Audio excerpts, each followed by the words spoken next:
Rebekah O'Rourke, welcome to Planet Waves FM and Planet Waves TV. Thanks, Eric. It's lovely to be here this afternoon.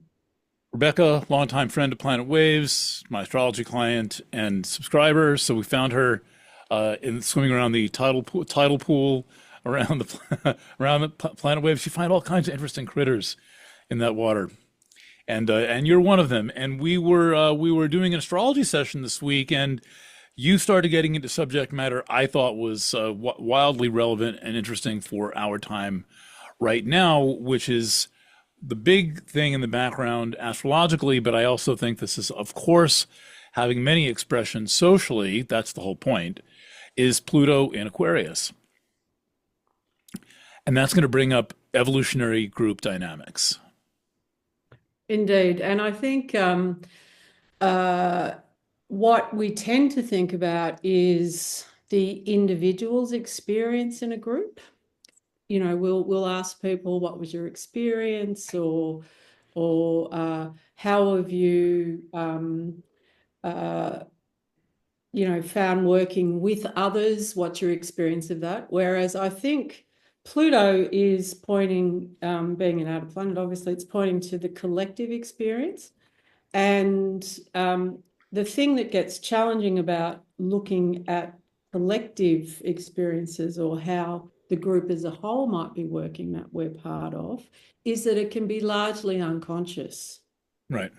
You know, it's not the same as I might feel triggered by the arsehole in the room, as you would call them, or the authority figure, but what's happening to the group as a whole, that we've become dependent on the leader and no one's speaking up, for example, or we're waiting to be told what to do. Yep.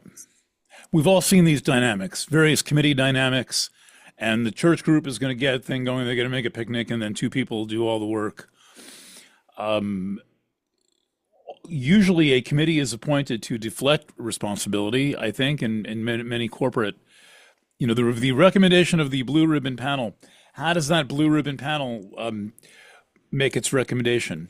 But just to give a quick outline of my Pluto and Aquarius theory, that we're going to see more domination of individuals by groups. Also, we will see individuals standing up to group mentality, to group think, this thing called group think. I'd like to get a definition of that working. And finally, there's the possibility for something that I have not been able to come up with a single good example of, with the exception of rock bands or theater groups, which is the group itself evolves. Mm-hmm. You do not see a lot of group evolution going on. There are either people taking over the group, or there are people who are hijacking the progress by refusing to go forward. And so groups tend to not change very much. This is part of the pattern setting of Aquarius. But Pluto in Aquarius at least implies that there will be some kind of a growth process, some collective initiation.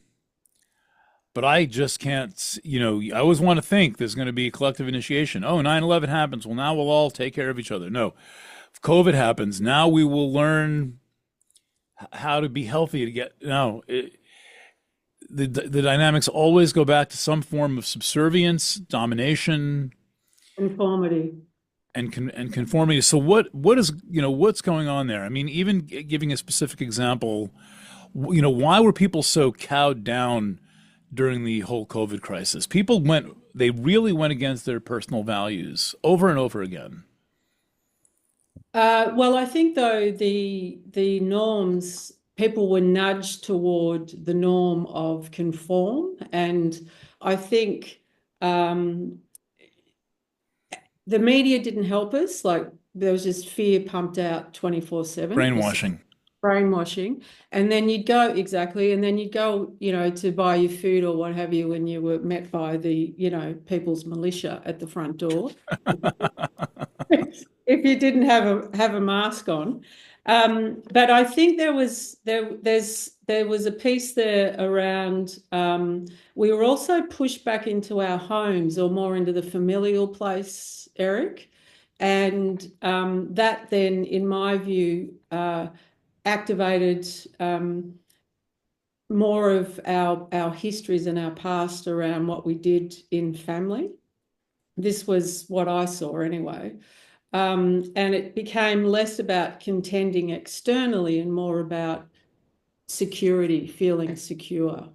And yeah, that's how I experienced the push back to the family, or the notion of family became the organization in the mind. The family became the context in a way. Well, the The family environment. always is the context of groups, right? The family is the first group that we encounter.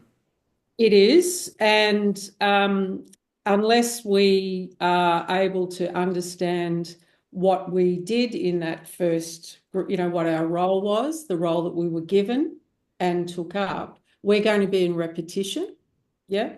And I think generally, though, in the context during the lockdown, certainly my experience, it was conform or perish. You like in term, you won't be fed unless you conform, let alone feelings of belonging and safety.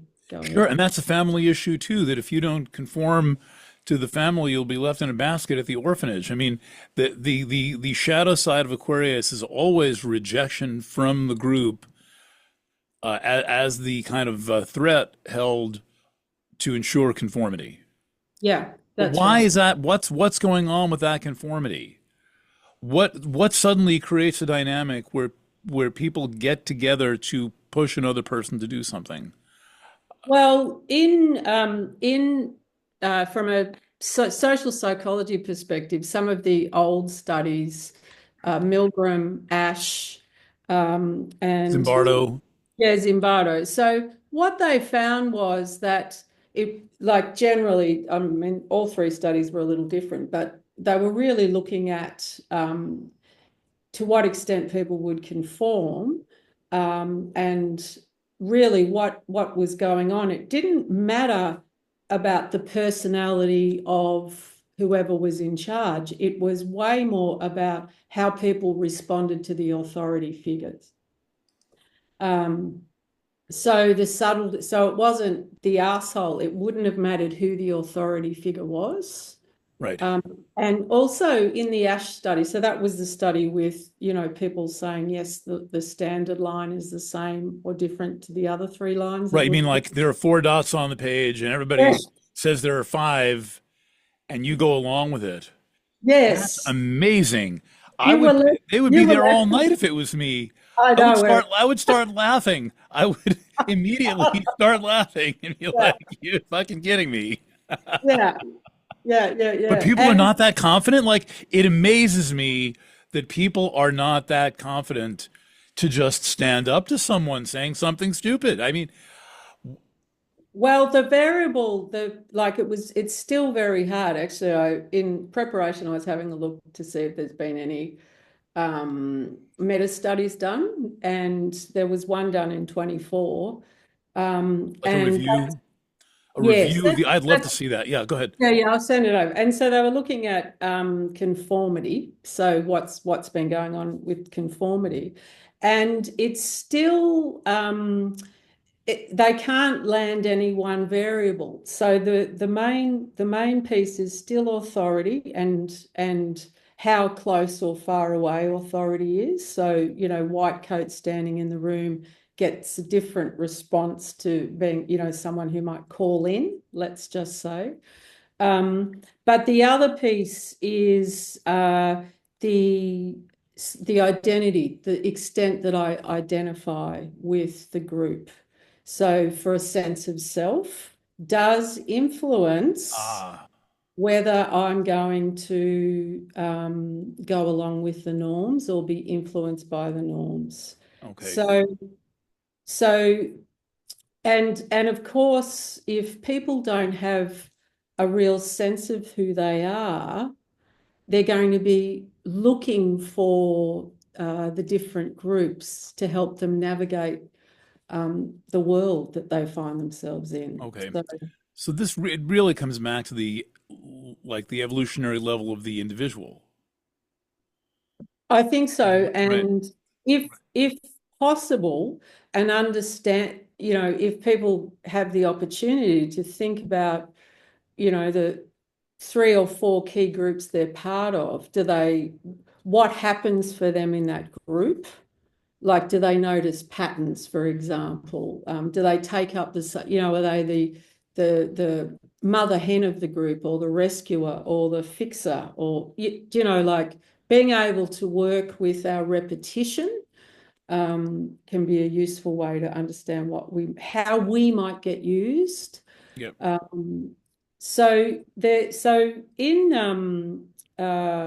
psychodynamics, so I was the group norms from social psychology is quite interesting, but I also find the psychodynamic arena of interest, because that was really about Bion was working with soldiers after the Second World War in the UK, Wilfred Bion, and they were getting together to work on re-entry, the soldiers, and they had limited numbers, so they were working at a group level.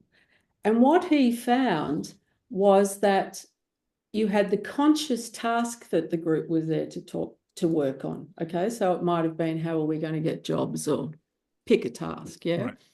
And he found that at another level, at an unconscious level, there were basic assumptions that happened at a group level that were based on the emotional response of the group as a whole.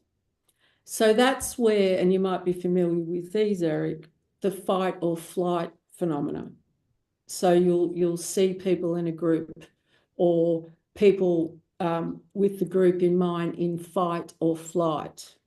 Yeah? Right. Are you familiar? You're familiar? Yeah, of course. Yeah, yeah. Yeah, Or it can be instigated in numerous ways. I mean, Fauci put in big fight or flight when they declared Yep. COVID, Yeah, and they essentially put everyone into that mode in the entire society. yeah, and dependence, I think. Dependence was, Yes. which Wilfred was on as well, I think. Dependence. Tell us what to do, tell us when we can go out, tell us what medicines to have or be injected with, or what have you. So yeah. And then the other one that's less known is this idea of pairing, where the group will push 2 people together with the idea of they will birth the savior. So there's a, a hope that we will be saved. Go ahead. So no wonder I can't stand groups, because when I think of a group, I think of like a baseball team. I think of like, you're in first.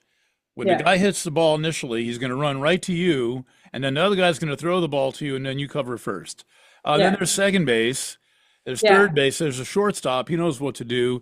The outfielders all know what to do. The shortstop knows, the pitcher knows that if the shortstop fumbles, he grabs the ball and throws it to the correct baseman. The guy yeah, at the plate is waiting for the runner to come home, and then we get yeah, some umpires into the group who help establish the rules that we follow. That's my idea of a group. So when yeah, I think of a group, I think of like, all right, I'm part of this group. I've got ideas. I'm ready to go with that. I'm ready to go with resources, print shop in the next room, et cetera, et cetera. Let's do something productive. yeah, Or I simply take over and start giving people roles and keep them busy. Where this yeah, has nothing to do with aggrandizing my ego, it has to do with having the publication come out on Monday morning. yeah, yeah. But the That's work, not how things work usually, though. This is where I am living in Wayne's world. yeah, a little. I would also say, like, the thing about baseball, gee, I only ever played softball, but I get the idea. Softball's great. It's the same concept.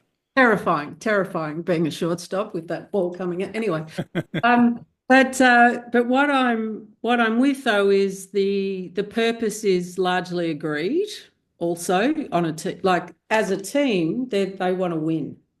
Generally, I would imagine they've got a fairly clear goal. They want to win. Yeah, the Whatever win purpose. means, sure. Oh, you mean Yeah. like a baseball team? A Yeah. baseball team. Yeah, they want to win the game. They want to win the game. Yes. Yeah, yes.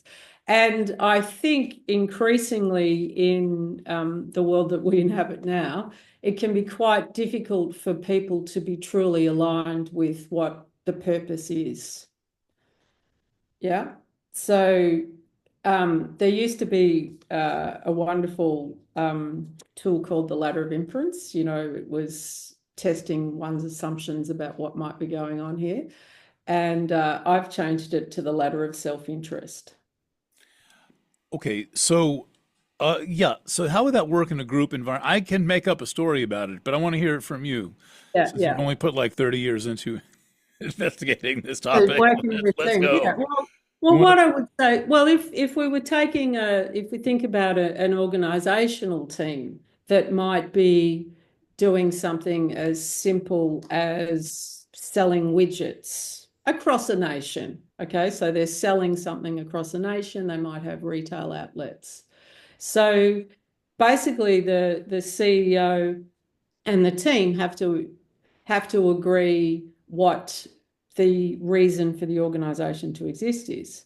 And that's become just make money, which is part of the challenge because it's not really a purpose that people can serve. So it might be to give the customer a great experience, or to ensure the family businesses that run the widget outlets are prosperous, or what have you, in terms of sustaining their generational businesses.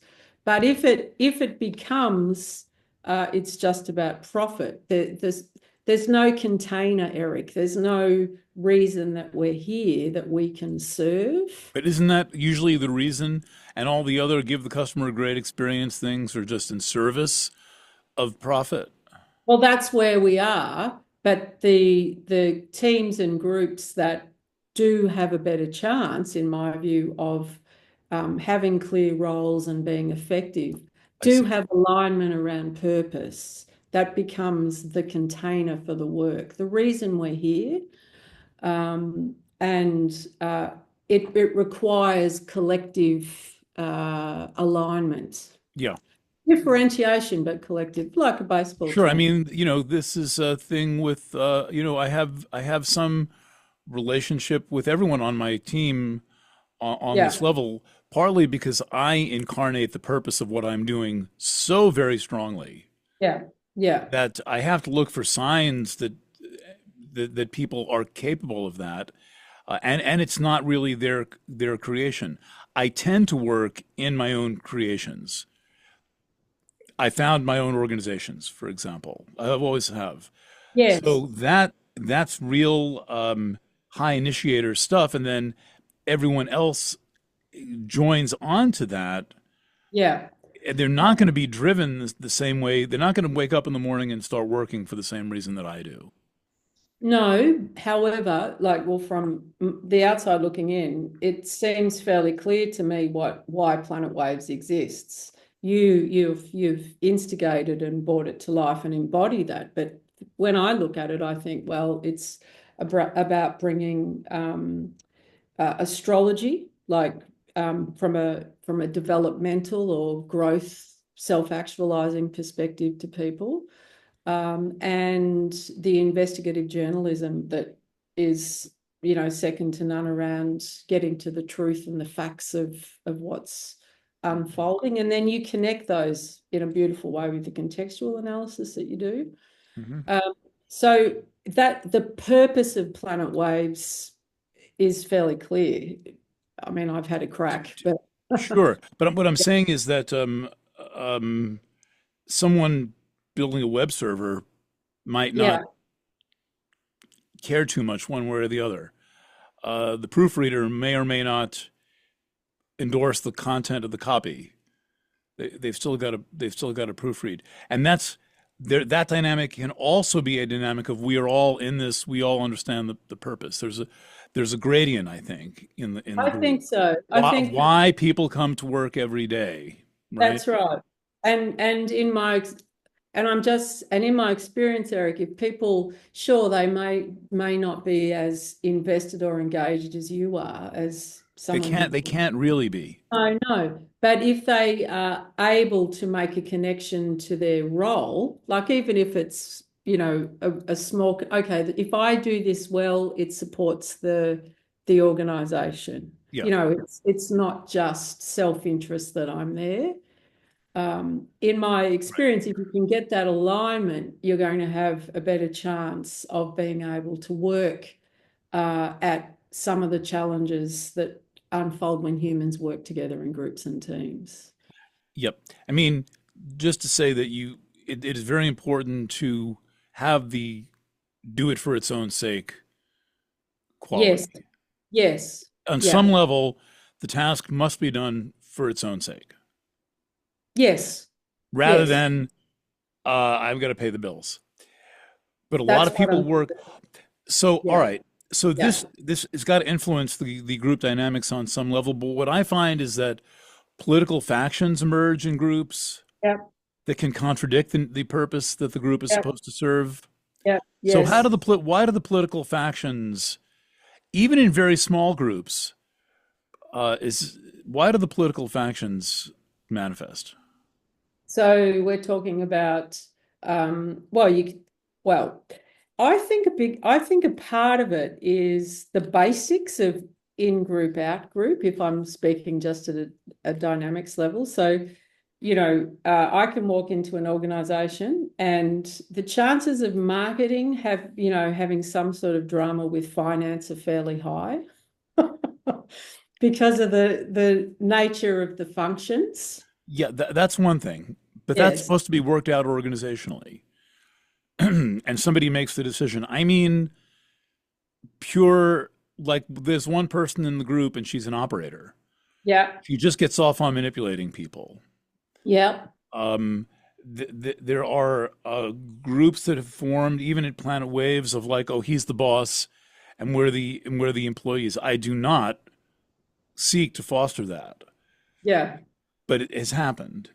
Yeah. I've had to take a number of steps in my leadership style to make sure that I have the ability to run the business. But I'm wondering how, for example, when the goal of someone is to enter the group and be the manipulative leader of the group to satisfy their own ego purposes, Yeah.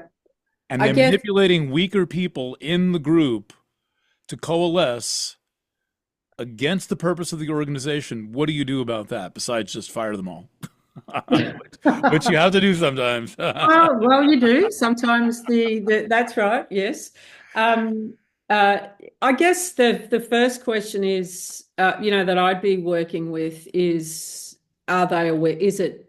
Are they aware of it? Are Who's the they they? the operator? I'm staying with your example. Well, yeah, I think that I'm from the Gestalt therapy background. You not deny Yeah. consciousness. Okay. I don't So, pretend the rock on my desk cannot hear me. okay, fine. So In therefore, a human being who has tendencies and knows them. Yeah, yeah. Uh, but this happens a lot in groups, I think, that the manipulative person hijacks the group for some purpose other than the group's stated goal while pretending to fulfill the group's stated goal. Yes, and then you've got the joy of others in the group see that and are passive and dependent and don't do anything Yeah. or continue. Yeah, okay. So We're you're far a working. long way from baseball here. We are a long way from baseball. We're in the dark. We're in the dark, creepy, implicit shit that goes on beneath the surface with Yeah. group. And in Yeah, my fantasy world, I used to show people the double play video, all the best double plays of the season. yeah, Double plays meaning you tag a guy out at first and second, or second and third, or first and third, or you nail the yeah, guy at third and the guy at the plate in one play. This yeah, requires everyone knowing exactly what to do right in the moment. And like, I'm like, this is how we work. yeah, yeah, yeah. But that's not usually how things, it takes a lot of drilling and rehearsal and recruiting correctly and training to get things to work like that. I think so. I also think just working with people to be able to name what they're observing it sounds basic, but is like the behaviors that they're actually experiencing or noticing. Yep. So that takes us back to, if we can be present and then name what we're experiencing, there's, as soon as something's named, as I'm sure you understand in dynamics, it shifts something.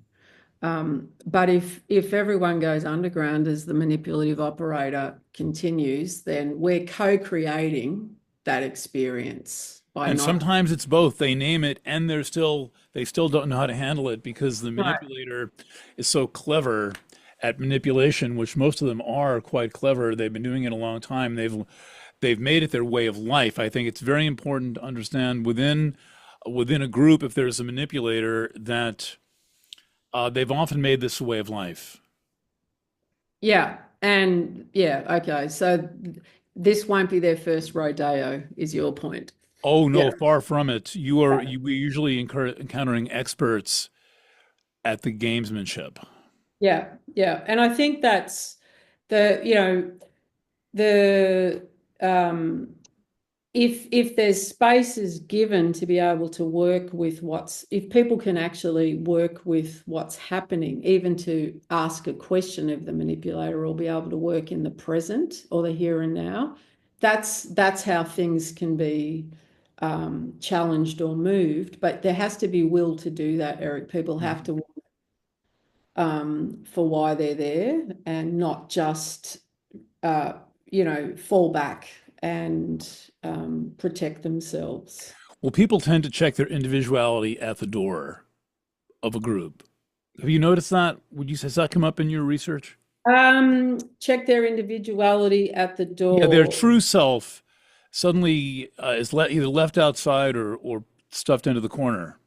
Yeah, well, most people are trying to belong and work with, sort out what the norms are, like how are things done around here, and slot in generally. Okay. That's where that's the position people work from with group norms. Yeah. Yeah, so you can have pretty horrible outcomes going on, and examples of like how did that person get away with it when they were surrounded by their secretary and their assistant and their bookkeeper and their uh, how did that happen? And then all this nastiness seems to come out of Hollywood or this, we know the milieu of this, and my question is, well, what was going on in the group dynamic? First of all, regardless of right, wrong, or indifferent, what's going on in the group dynamic? Yeah. For the darkness to be allowed to run. What I'm thinking is, I know that my response in a group environment is different. I either speak up or I'm good at sussing out the politics, Yes. know how to make certain moves behind the scenes. Yeah. Yeah. Yeah. Um, but I don't think that first of all, that's a wholly constructive goal. Yeah. Yeah. And what the theme of this discussion seems to be that that's not always the case in groups. It's kind of maybe even rarely the case that people actually have a constructive collaborative goal other than survival in the group dynamic. Well, I think being able to be safe enough or belong is a desire of most people, and that, in terms of arriving into a group. So, what's the implicit ways of operating? But then what you're speaking about is, are they working at political or social levels to manipulate whatever's happening, or are they truly trying to intervene, take up roles to achieve whatever the group or team purpose Yes. is? Hmm. And and it's the discerning and understanding what people are doing, because sometimes if you are, like I often say, the CEO or the chief is like their role is to contain anxiety mostly. the person at the top. So if you think about the people that work for you, you create an environment where it's okay enough to get things done. The anxiety is not too high. You're not, you know, running around causing crazy stressful moments, etc. You're trying to create an environment where people can manage. But I think this whole piece around um, uh, when you're leading, even if a boundary is put in place, like it might be by Friday, we have to have something done, or we only have public meetings on this topic, there's no pre-meeting, whatever the boundary is, that can feel very disturbing if people are just trying to work on their own self-interest or survival. So when you start to bring boundaries need to be good for everybody, it's that type of notion. And then if you find people reacting to the boundaries that are good for everybody, you tend to see that that's where people are in the self, meanness. It's all about what's happening for me and what my ends are here. So I find boundaries flesh out what's really going on in practice for people. Ah, you mean set a deadline and see how people respond to it. Set a goal as the test. And like in dog training, you set people up to fail. Well, you'd hope that you'd setting them up to Because what's perform. what comes out in the what comes out in the wash. Like, Yeah, okay, it's what we're going to happens. try this. I mean, Yeah, we're going to turn the website on Friday. yeah, yeah, We're ready or not, guys, in the development yeah, team, yeah, whatever yeah, at that company in Missouri. We're turning the website on yeah, Friday, and that's it. yeah, We're going to see if it works. I don't care what yeah, you say. yeah, yeah. Well, And then you and find out, and you and find then out you where find everybody out where the stands. holes are. Yeah, yeah, yeah. I guess I was more on the political operator. Yes, Okay, that's so a, what would be an example of fleshing out the political operator? it'd be something like we only decisions are only going to be taken in the team. So there'll be no decisions taken outside the meeting or outside the team. Decisions will be taken here and we'll agree them here. So, um, you know, I'm from Australia, you can tell by the vowels. And in our, in my experience of, say, working in the Australian context where mateship is very important. And this is where different You cultures mean true friendship? Mateship, mateship is it came out of colonization and the lack of authority that was safe enough, we would say now. So, it was pretty hard going for everybody when Australia was colonized. It was terrible for Indigenous Australians and it was pretty dreadful for the British Irish that were all put out into that landscape with very few resources. So authority was not to be trusted.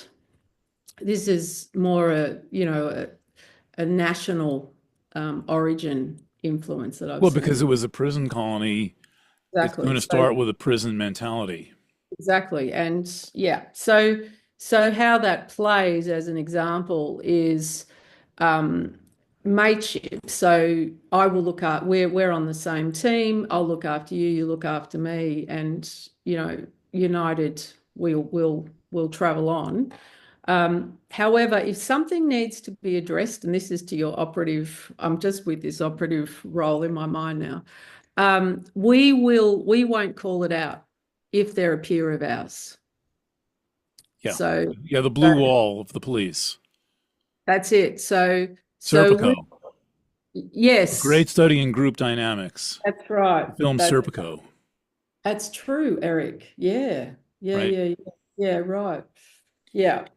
So For those who don't know, he was a police detective who challenged the bribery and corruption that he found going on in the police department, with envelopes full of money going on and mobsters bribing individual cops, and yeah, he refused to take any yeah, bribery, which made him a pariah all by itself. That he refused to accept bribes. He was viewed Yeah. as a threat for not playing long, and that was an accurate assessment because then he teams up with like a retired commissioner or somebody like that, and they Yeah. start to demand reform. Yeah. But Yeah. it's a very dangerous game to be playing in the middle of cops and robbers. That's right. And um, uh, police, yeah, systems like the police, even medical professionals, they, in their training, there's a deliberate focus on shaping the professional identity. So what does it mean to be a police person? What does it mean to be a GP? Yeah. So So you people act are, like it as well as yes, so the norms they're given in a way, and I know quite a lot about healthcare because I know it's deliberate in the undergrad level of people becoming doctors, for example. I mean, like pre-med is like a lot of psychological preparation. Not so much. I wouldn't say preparation. It's just an orientation. I'm saying that because it could be done. There could be more preparation around it, but it's more. This is this is the way a medic will behave. These are the types of things you'd see a medic. Yeah. So it's this is the professional identity piece, and I was just thinking about what you were saying with the police because, of course, the further we go along and the more important my role as a medic becomes to my sense of self, or my role as a police person becomes to my sense of self and who I am in the world, it's going to be very hard not to go along with corruption or things that need to be called out. Yeah. You see, so it has a tipping point. I'm just thinking about your example in the movie. Yeah. Well, I don't talk about how corrupt other astrologers are. I mean, I know a lot about how corrupt other astrologers are. And the first clue, let me tell you all listening, if you don't see me mention someone, that's that's your first clue that there may be there may be an issue. I will so that's how I have to handle it because I'm not a rescuer. B, I can't make myself a target. No, Actually, I do not identify very much at all with the role that most astrologers have given to themselves. no, I take a whole other.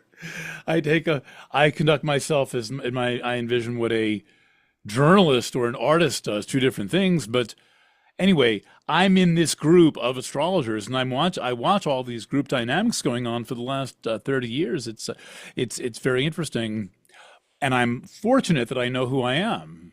that's right. That's right. And it sounds too, though, that you're not looking to draw on that that group or what the astrologer in the mind No, is I get about. nothing from being associated with no, it doesn't seem like it. No, no, no, no, no, no, No, no. no.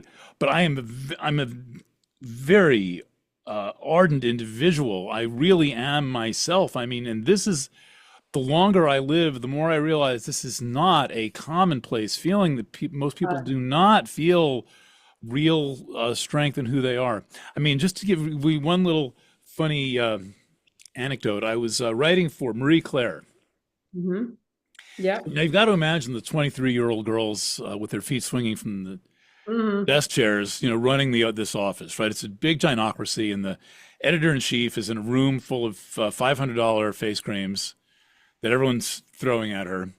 And Mm-hmm. then all the little girls run the publication. So I was assigned a couple of them over the years, and I wrote in a horoscope column. This sounds like something you can read in Planet Waves. When you walk into the room, feel your own presence. Yeah. Lovely. Mm-hmm. And she wrote back and said, "I don't know what you mean." I'm like, okay, I believe you, but I know what I'm talking about. Why don't you go ask your mom? Ask the janitor. There's, when you're late at night, there's a guy who like vacuums. You should ask him. But I thought that was very funny that she didn't know what I meant when I said, when you walk into a room, feel your own presence. Yeah. That's the group. That's the thing in group dynamics. Well, I think it takes skill to belong and stay differentiated. That's And the one challenge. has to take precedence. one, yes, yes, yes, yes. And I think, And which one that is well, makes that's a right. difference. They're decisions moment by moment, aren't they? And you can see them. But I'm Yeah. saying that if you're going to lean toward the group, you're going to have a whole different orientation if you're going to lean toward being yourself.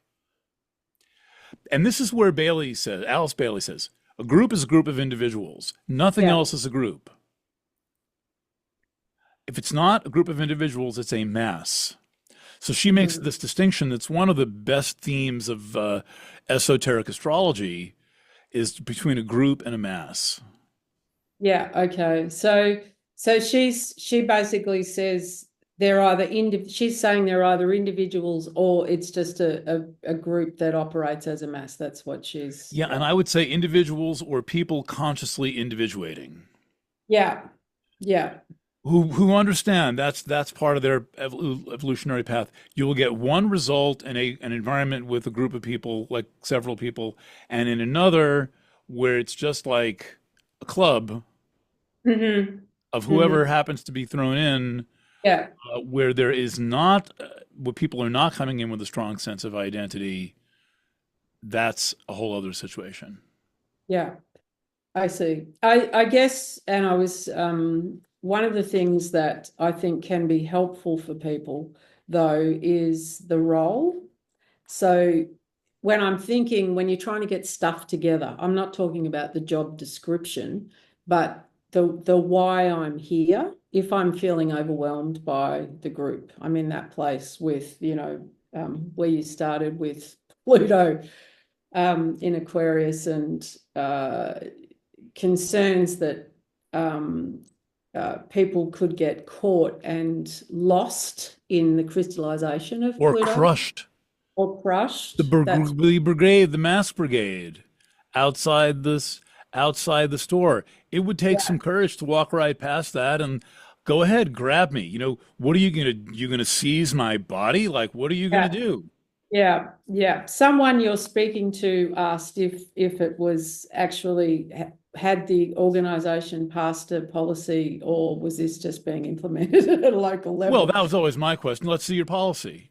Show Yeah. me, but this takes experience and chutzpah. I'm from Brooklyn. You Yeah. you can always say, "Oh, really? You got a policy about that? Yeah. Please, Yeah. I'll Yeah. wait. I have all afternoon. Please provide me a Yeah. copy of the policy." Yeah. And I think that's really the being able to work with one's own authority and negotiate with Okay, authority. now we're talking individual versus not individual. Yeah, that's right. That's right. And also, I think the confusion um, between power and authority. So, because we all have a lot more power than we think, in my view. Um, yeah, Sure, on every level. on every level, yeah, and I think what can happen, so people who are haven't aren't able to negotiate with authority or have a sense of authority can get crushed, to use your word. But the other thing that goes on is that we tend to, like, if you're the lead of Planet Waves, okay, and in that role, you have authority to hire and fire, make decisions. Do Um, anything. say Yeah, again. do anything. Take Yeah, all the money out of the bank and buy a house. I mean, I can, whatever. whatever. But but I think what I see increasingly now is people say do anything, give you way more power than you actually have in their own inability or fear of working with authority. Yeah, that it's as if there's no limits in people's minds, you know. Well, in the manipulator, there's no limits. If the No, result is to stir up chaos, yeah, there'll be no limit to that behavior. And I find the only way to deal with these people is to get rid of them fast. I mean, there has to be Planet Waves is a benevolent monarchy. yeah, yeah, I am yeah, the dictator. yeah, Now, as the dictator, I dictate that I will have a conversation with everyone about all the decisions that I make. yeah, That, but one, but that's an unusual leadership style, and And most people in leadership are not that aware, self-aware to do that. So we have, when there is a supposed group that's kind of mushy and then there's a leader, the awareness level of the leader counts for a lot. Well, that's also, yes. And if I think about basic assumption dependent, so, how quickly in a group, in some subgroups, you'll have that terrible dependence where people, or, act like children or can't offer anything or don't speak up or aren't, don't have any idea, whatever it is, that it's as if the leader is the only one capable of doing anything. And working with leaders on their part in that is probably one of the biggest challenges. How do they co-create that? What actually happens? Right. So Yeah, there's a few dynamics going on in there. there's many. That's right. So Like wanting to hold all the power, wanting to hold all the control and the authority, not having the guts to give people a task they might not succeed at, not seeing people's potential. Yeah, so that's right. So being but if leaders are really wanting people in their teams or in their groups to be able to bring more of who they are or what they can offer, being able to work with that dependence is very important. And the best leaders that I work with know that they're only a part of what's possible with the people that they're working with. But dependence takes quite a bit too, because you're also working with what the group's doing to the leader in their mind. So if you've got, half a dozen people there with relationship to authority issues, let's say all different variation, Yeah. the leaders receiving those projections, Eric, or working Yeah. with the transference of that. So that's why when working with a team or a group, I'm always very interested in what their narrative is around authority figures or their experience of authority figures and what they might be doing with this one. Like, can they see the person taking up the role, or are they trapped with previous experiences or expectations? And those are challenging to get out of. Those early conditioning experiences Yes. that are the helpless, because we always enter that first group helpless. We do. You're Yeah. not, you can't eat, you can't walk, you can't shit, you can't do anything. They've No. got to take care of your every need. Yeah. That is an extreme situation hmm to be in, and we Yeah. all go through it. We do. We do. And then we get the prepared for the joy of education. Ha, yep. Yeah. Which, they're the next round of authority figures I'm that so glad I was a bad student. yeah. That was the indication that I was me, that I couldn't go along, particularly till I got to high school, which I went to a really cool high school. hmm I always had my own way of doing things. And I'm always friends with the principal. I was never the teacher's pet. I always somehow knew, and the custodian. As a little kid, I was like looking in the custodian's office. And of course, the custodian's like, what's this kid doing here? Yeah, yeah, yeah. So I have always had a sense of go to the top, stick around the top. So the Who's actually in police, charge? yeah, That has worked well for me over, yeah, you know, yeah. How did you get that? Like, why? Can you make the link? Why did you know that it would work? I didn't. It just seemed the thing to do. And I seemed Okay. to get along best with the principal for some reason. Like, yeah, I hmm wanted to know who they were. I was sincerely interested. Yeah. And I've known the principals of every school I've been in. I can almost name them all the way. Who can name their school principals? Mrs. Coonan was the assistant principal of one of my grade schools. Um, Dr. Levy was her boss. Now, the school up till third grade, I'd have to think about who the principal was. Mr. Stern, That's an I knew interesting Mr. one. Stern by name. He knew me by name. And then Yeah. in junior high school, Yeah. I'll think if she was a very kind of like no leadership skills at all. I had a reading for her. She's kind of sat behind her desk. Then I got to high school, and then Michael Costello became one of my best friends in the high school, the principal. And then the chancellor of schools visited the school, Frank Macchiarola, and the principal knew to introduce me to the chancellor, and so I was the editor of the school social science journal. I gave him a copy and got a letter from the chancellor congratulating. So different people have different instincts. Obviously, I have no fear Oh, of people in power. that's right. Yeah. I want to Yeah. talk. I want to talk to them Yeah. outside of work, inside of work. Yeah. Yeah. And nor do I in the work I do because I have to offer observations and Know the why? that's right. No, it's like who's leader.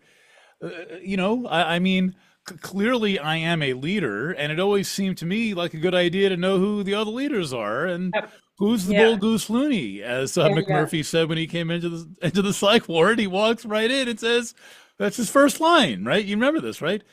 Who's the Yeah. bull goose loony? That's Who's the what, who's the patient in charge of this place?" yeah, that's right. Now the big nurse. He didn't get along so good. He did not know how to play that game. Yeah. That was not his role. He was there was to disrupt. He was there. McMurphy was there to disrupt the whole thing and prove to all those people that they weren't crazy. That's right. Dangerous game. It is a dangerous game. When you really start upsetting the norms that provide people with what they want, not necessarily what they're there to do, you are going to be a very interesting territory. Yes. Right. You mean so this is an important thing to look out for in groups is why the person's there. Yeah, Meaning, is their behavior based on personality gratification, or are they actually participating? that's right. Are they there to take up their role? Are they in service of what we're there to do, or are they serving themselves in what's unfolding? Yeah, And yeah. that's very big maturity orientation. It's a major difference in maturity orientation, dharma. It is. And it's also, Eric, being able to move beyond when you are working with people in groups and teams or leading, also not being, like the whole world polarized, but rather than say, is this intervention good or bad, right or wrong? Try something and then see, being able to work with the impact. Your example, we're going to go live on Friday with the updated website, right? Now, Mhm. right or wrong, okay. We'll just work with what happens and what emerges. And that's where the gold often is. But if we're already deciding if something's good or bad, right or wrong, we can't allow Oh, I knew it was a disaster. wrong example then, but I yeah. knew, right? I didn't say we're going live on Thursday because I thought things were going to go so well on Friday. I Mhm. said it because I knew that the thing was not properly done. That Yeah, we had to have that demonstrated in real life, yeah, yeah, yeah. and there were bad actors involved. Yeah. So we really get into who these people are, like who these people are, who was put in charge. I mean, Yeah. but you have to be interested and willing to get the hell out if you're in the wrong place. Yes. Do you mean if you find yourself in a role or a work or a group that's not working? Is that what you're saying? Yeah, that's not actually that's purpose has been hijacked. Yeah. I mean, Yeah. there's big dramas possible, There are big dramas possible. you know. And even like, what I've seen over the years with, in the non-for-profit space or the for-purpose space, even great intentions, uh, the shadow of the purpose can be present in the organizational dynamic and may need to be What would be an addressed. example of that?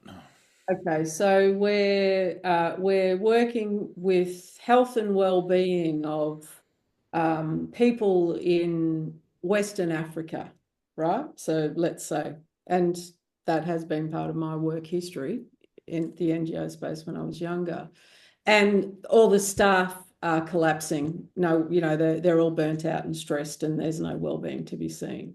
So it's the expression or the shadow expression of what is happening You out in mean the the world. burnout and the, Yeah, we're there to work on well-being, but internally everyone's falling apart. So it's like the reverse of what we're there to do gets held by the people in the organization. That sort of well, and this is very commonplace. it is. Yeah. Band's second album, right? They had all the time in the world to write their first album. The first Mm. album is a big success. They've got a tour to support it. And then the record company wants a second album. Yeah. Conditions of creating the second album are entirely different than those of creating the first album. Yeah. There's suddenly a deadline, there's a necessity, there's a price put on it, Yeah. and there may be cross purposes involved. They've got to tour and record the album. Right. Story of the Rolling Stones, Yeah. Yeah. and Yeah. many other really good acts. Mm-hmm. Mm-hmm. Mm-hmm. So if the purpose is to make art and to be artists, that can be quickly be eclipsed by Yeah. a financial motive put on the whole thing, Yeah. Yeah. contractual, especially contractual. Yeah. Yeah. Yeah. Yeah. That's right. And in like that example of the well-being, it's disavowed. It's like we don't need to look at that. We don't need to manage that Ah, here. well, that's what makes it shadow. That's right. That's why I called it shadow. Yeah. Yeah, Yeah. it's not like we're all tired. We need a weekend retreat. Oh, no, Well, no. let's do that. I mean, that's what, or as happened in Haiti, the massive partying going on among the Red Cross leadership, Yeah. uh, taking that shadow to hyperbolic proportions. Yeah. And yes, well, lack of accountability and yeah, I wonder, Red Cross is a fairly large organization. Yeah, why was that allowed? Like there'd be so much in who was engineering or allowing that, I would imagine. Well, it's kind of an outpost of progress. What Yeah, really matters for the Red Cross is that the donations come in. sure. Haiti. No one's actually evaluating what they're doing. That's the whole farce of most charities, where you don't actually have direct contact with the results. Is that the charity is concerned mostly with the money, Yeah, yeah, and then yeah. who knows? The results are never seen. No, no. Harder to it's true. Yeah.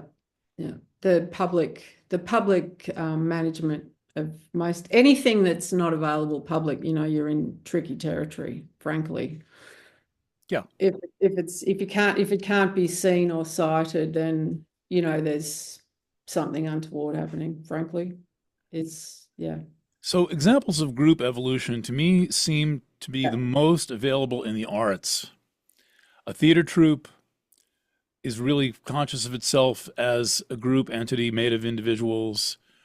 Hmm. And I mean, I don't know if these things they must exist somewhere anymore, but in the day when there were real theater troupes, uh, rock What's bands, Radiohead, for example, yeah, these people seem to be respectful of one another and of one another's artistic ability, and the group keeps moving and never does the same thing twice.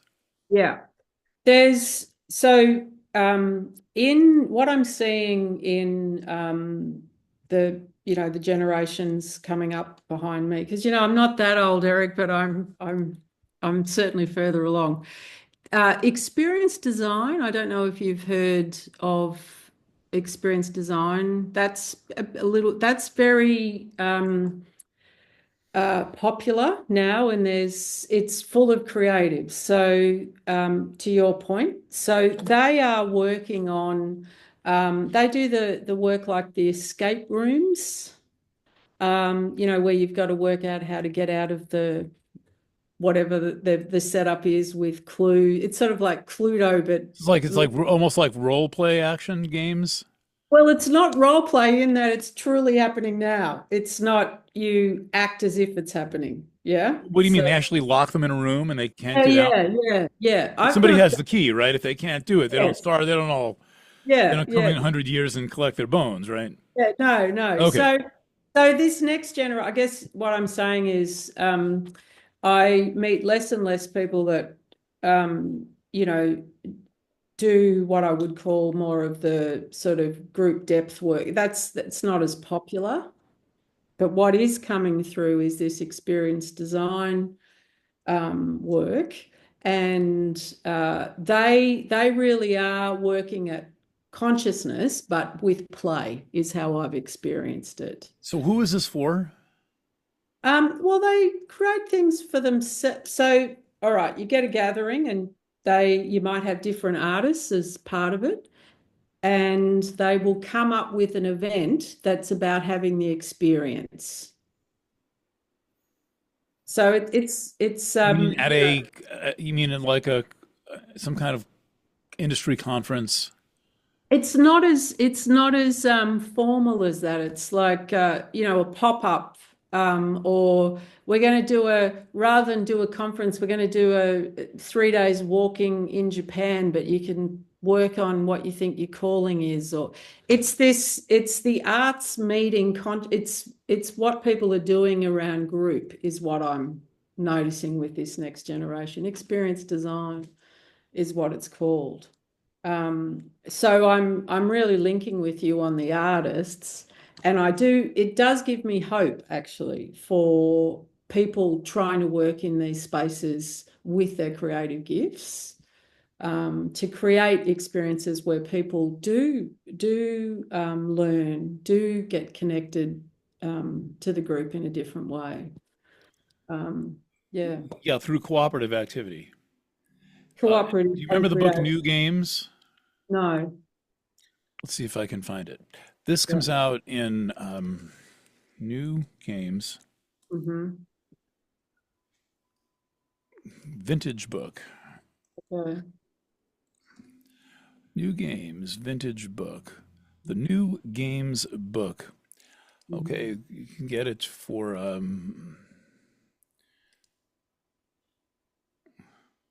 just share my screen for a second.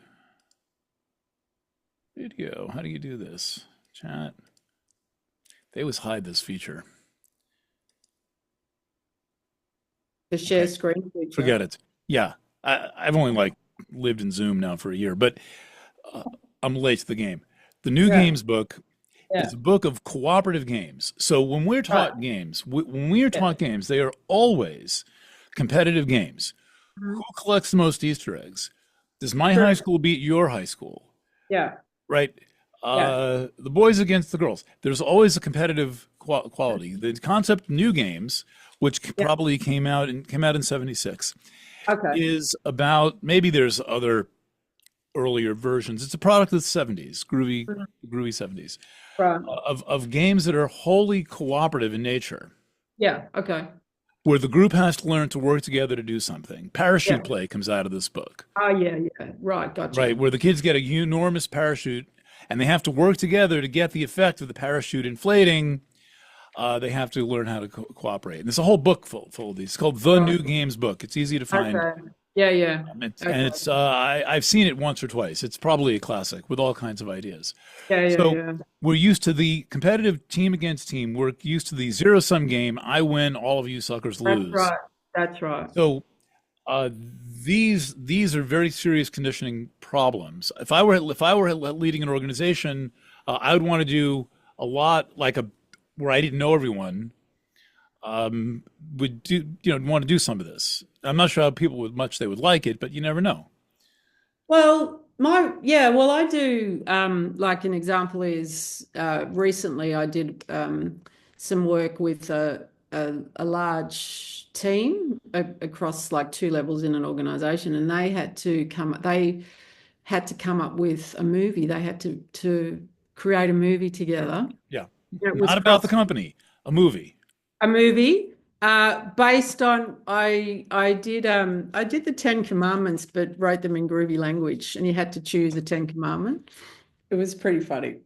Which one do they choose? Most people went for integrity. It was interesting. So, which also tells you a little bit around the yearning, of what was happening. Ah, this very good point here that there are one thing to work with in group dynamics is natural tropisms, what people are inclined to do naturally.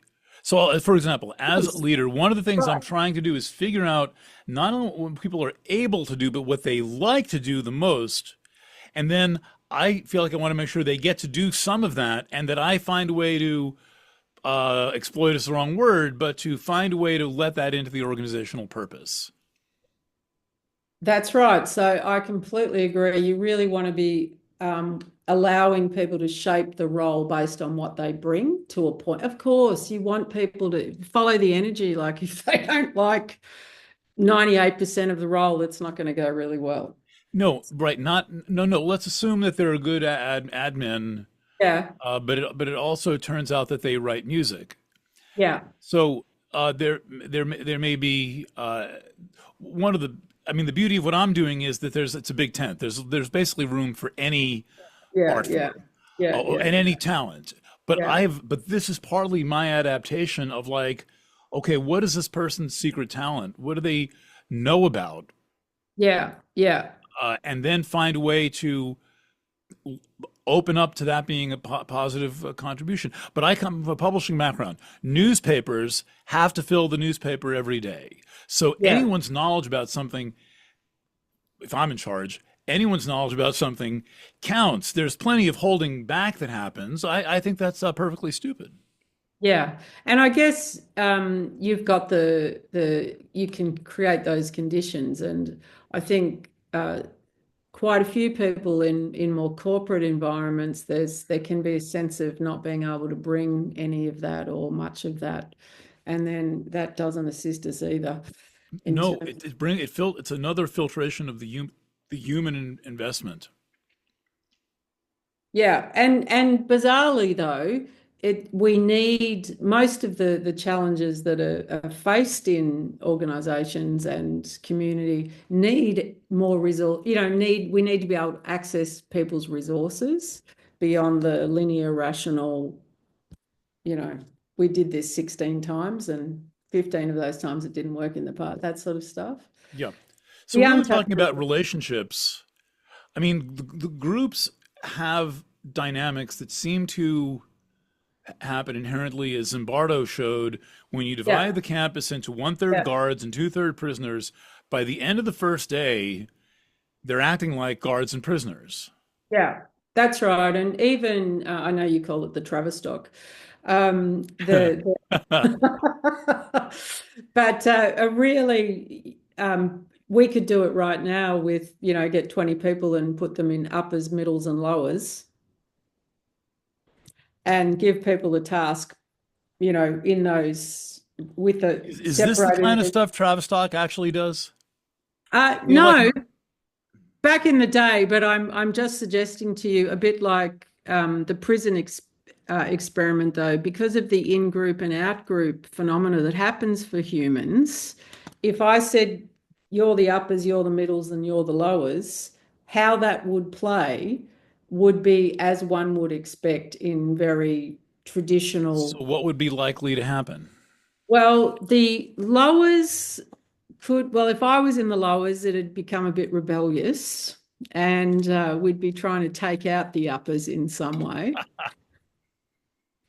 No, but seriously, or there'd be a withdrawal, like not really that engaged, bare minimum. I shuffle one piece of paper, depending on what the task is that they've been Oh, given. they give Yeah. them, oh, they tell them what they are, then they give them a task. Yeah, yeah, yeah, that's right. You get a task, but also and I've done this in real time with teams, you also you give the lowers not as much information as the uppers, which is real life too, because Well, that's yeah, but that's why you've got to start collecting information. If you find yourself in a position where you're a lower, you start collecting information. You know, we have cameras now, you can't so readily that, go through the waste paper baskets, but that- you have to, there's plenty else you can do, and not for the sake of gossip, but for the sake of productivity. You I start to think build files on people, and you know where they're that, at. Gee, we're getting an insight, Eric. But the point I'm also making in terms of uh, the is that structure does influence dynamics also. So the structure of putting the prisoners and the guard, that evoked, it didn't matter who the Sure, players. there's the power dynamic implied. The guards can kill the prisoners with impunity.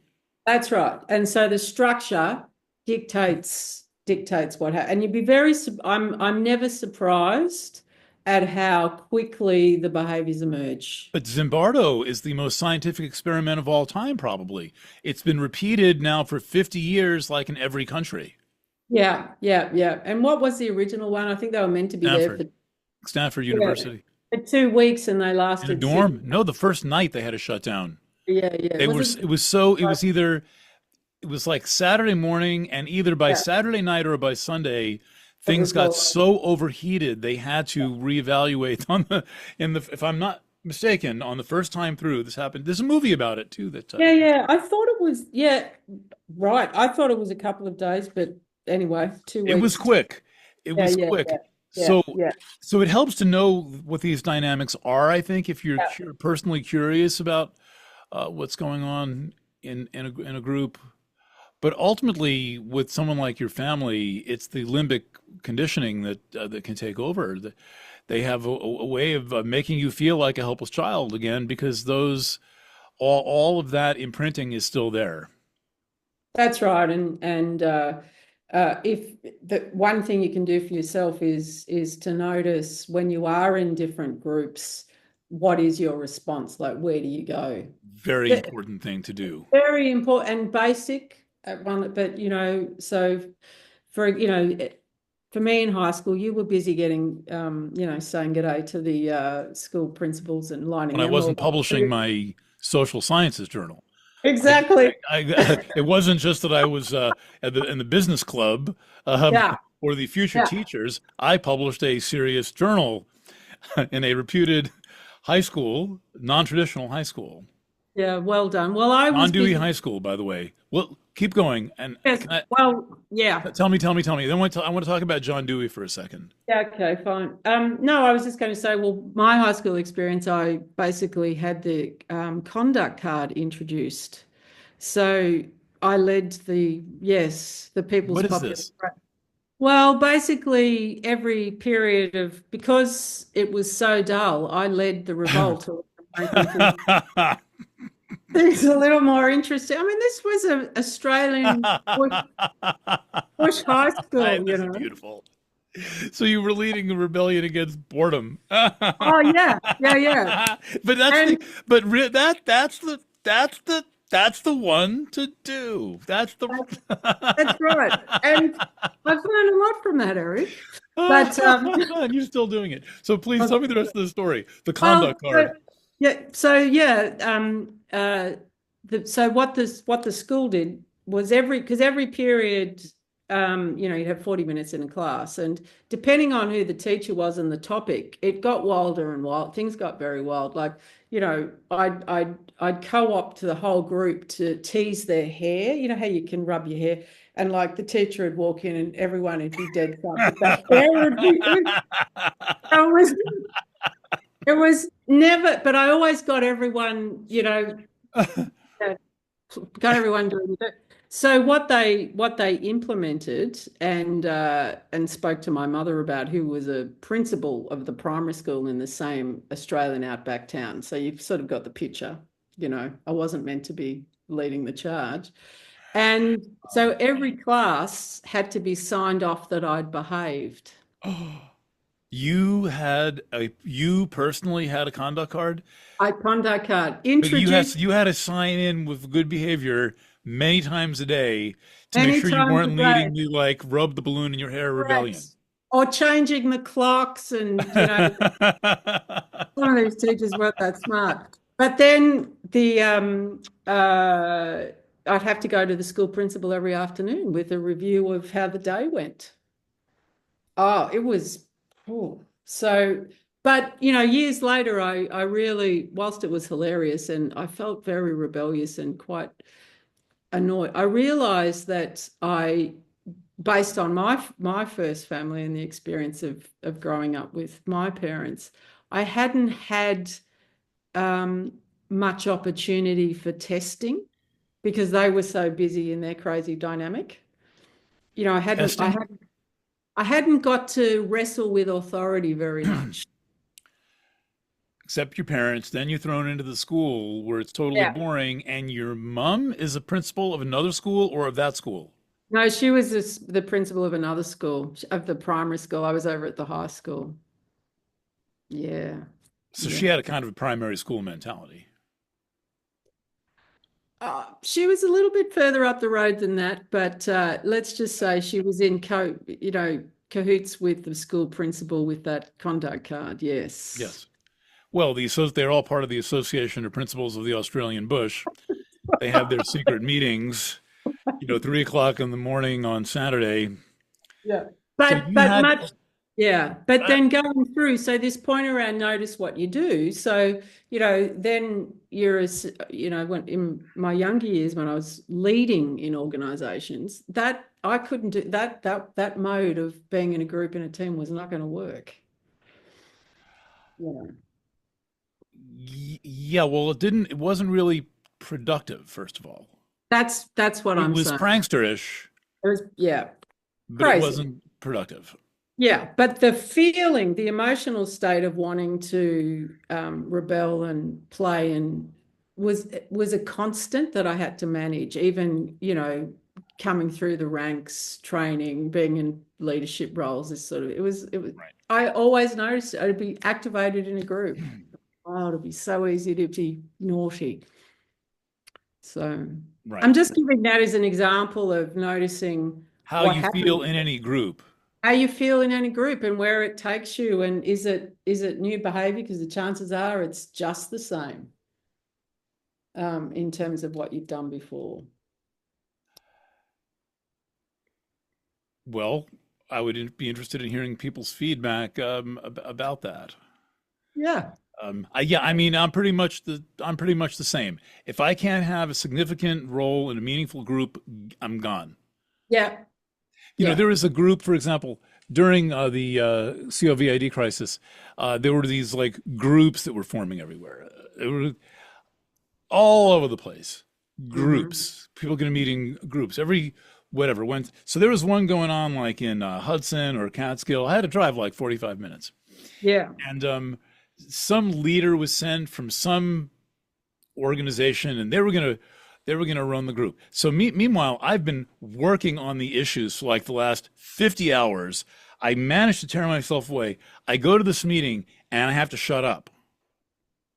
Yeah. And So you would have I, been full. You would have been really full real of, world, in the real yeah. world, I'm Yeah. taking an international leadership role on this issue. Exactly. Of course, Yeah. people don't know that. I may walk in the room looking like a hippie, and Yeah. they're not gonna say, oh, here's a serious journalist. I Yeah. Yeah. Yeah. don't I'll dress for the part when I have to, but not for a Yeah. fucking meeting in Catskill, New York. I'm gonna No. show up in my boots and my jeans and a flannel shirt. Whatever the judgment was, let's assume they knew that I had a contribution. I would still get like 3 minutes. I'm like, why don't you give me an hour to explain the issue? I can break the entire issue down, and we'll Yeah.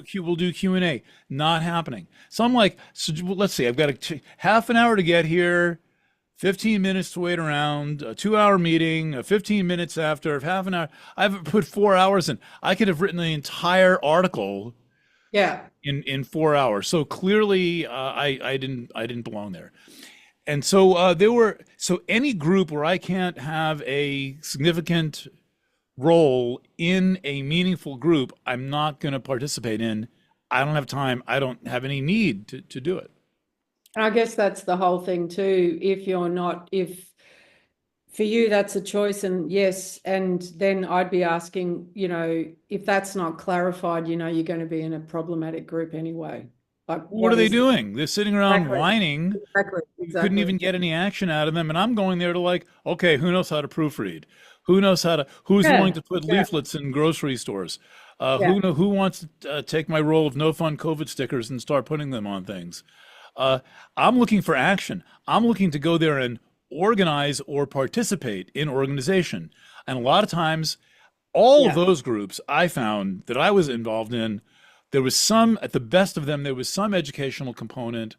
I was occasionally invited to present a Yes. topic for I 45 remember. minutes. Those were the better groups. I'm talking Yeah, about yeah. in person in the community. In the community. Yeah. Okay. But in the end, it was like, what are you all doing? And that's all gone. And my chronology is still on the internet, and I'm still doing interviews. So I recognize the non-productivity and the tendency to play politics as being part of the same thing, and I'm not interested. Yeah, the illusion that we're doing something. Yeah, because we're sitting here gabbing and belly aching and Exactly. talking about how unfair this all is, or whatever. Exactly. Really. That's not It- productive. one thing that just came to mind that might be of interest, Eric, in terms of the resources that do, there's also groups and the resources that do, there's so many connections between us all at unseen levels, is how I think about it, right? I don't often say that out loud, but that's how I think. Like, what are all the connections here? What's the potential? Hmm. At the beginning of the calamity crazy, I put a note out and I said to clients, colleagues, whoever, friends, we're going to do social dreaming online. And every week, come along and we'll share our dream. And it was, because people were really not coping. A lot of people that I was connected, it was just terrible. But that was anyway, it was just dreadful. So this dreaming, social dreaming, was absolutely marvelous because people would share their dreams, and it's not to analyze the dreamer, it's just to work with the themes. Beautiful. Yeah. And then Sure. then then I'm all through for this. This is yeah. Beautiful. Social dreaming's a wonderful social technology. And then people would talk about what actions they were going to take in the context. So I mean, all the work I do, I'm all for at depth metaphors exploration, and then the so what is very important to your point. What came out of the social dreaming today? What are we going to do? But the thing that was extraordinary for me, Eric, and I think you'll find this interesting, is very early on, I think it was week 3, many transhumanistic dreams started to emerge. right. What kind People, of? people dreaming of, birds with robot arms hanging out of tree. I know. And at the time, because that was early 20. At the time, I was like, oh, and now I've come to understand. Yeah. But it was a phenomenon. Yeah. So this Yeah. this data was coming through the collective unconscious, is what I'm Absolutely. And trying to. I've always thought this would be exciting to have a thing like this, like a kind of international dream database that could be completely automated. This could be just written by script. How you filter out the spam, I don't know. Maybe you keep a collective group, but to have rapid reporting of dream activity, Yeah. so we could monitor the collective unconscious and see what's brewing around there on a Isn't that global. called social media? No, no, that's public relations. That's the thing that Jung didn't know about. It's the collective public relations unconscious, It's certainly which been involves like puckering. You have to yeah, learn yeah. how to do that. If I'm not mistaken, though, I think MIT, I'd have to look it up. I think they've done something like that, Eric, as a prototype. I'll have to follow that up and come back to you. Um, Sleep and Dream Database. Welcome to the searchable library of dreams. Read about the dreams of others, understand their hidden meanings. No, please, not their meanings. no, no, And find the meaning in your own. yeah. See, the meaning is usually so apparent that you can't even see it. It's as simple as, yeah. I don't disagree. I think with the collective piece, though, it can be incredibly creative. Like new things can emerge with the associations and where people take a dream. So I think it's a very creative method. So this is actually kind of cool. The sleepandreamdatabase.org. Yeah. I can't, I can only advocate for exploring it, Okay. Yeah. but it And I'll seems to come. be kind of like what I was describing. Does it? Okay. I But I don't would know. leave out the meaning part, except to say this is my own takeaway. In other words, there's no one symbol, there's no one thing a car stands for in a dream, No, not at all. No, or a no, bunny no. rabbit, right? Exactly. Yeah, yeah, yeah, Yeah, yeah. so yeah, oh, that's symbol of, oh, bunny rabbit stands for mother. Well, not exactly. And the chances of us dreaming of our school principals is very high this evening. Well, Michael, I knew some great guys. I mean, and I think I was drawn to leadership. They were pretty much men. Yeah, My father, not a particularly strong person, but I have always known to gravitate to and learn from powerful men. yeah, And they seem to notice something about me that they like. Um, I've known the president of known of every. I didn't know the president of Rutgers. I never met them. But then as a journalist, that's a different role.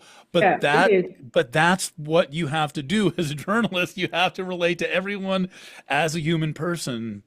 And suddenly, if you find yourself sitting in the room with Bono, you have to connect with him as a person Yeah. and not as Bono. And there's a lot to be said for this as we go into these creepier and weirder times. Well, that's it. And the Bonos of the world, in terms of, and this is what can be very challenging for all of us, is that we represent certain things for people, regardless of how we might feel. So Bono's a superstar, let's say, and he's going to activate people around whatever goes on for them around being around a superstar. Usually, Usually, or except he if, might be very happy if you just want to have a beer of and course, talk of about the course. game. That's right. But I guess what I'm saying, Eric, it's really easy to forget what we represent for others and then wonder about some of the reactions we get. Oh, I know. People almost drop the phone when they call the office and I pick up the phone. Do they? And it's like, come on. Really? Well, and I've slowly pieced together the amount of respect that people have. They've been reading me for 20 years, 25 years. I'm always friendly and gracious and kind of talk them down, tell them I'm still in my pajamas or whatever it might be. And well, Yeah, I just yeah, happen to be sitting here in the Planet Waves office. Yeah, my coffee's kind of cold and whatever. You yeah, know, yeah. um, That's interesting. So, yeah, yeah, starstruck. Yeah.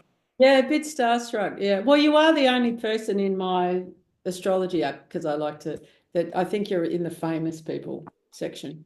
Okay.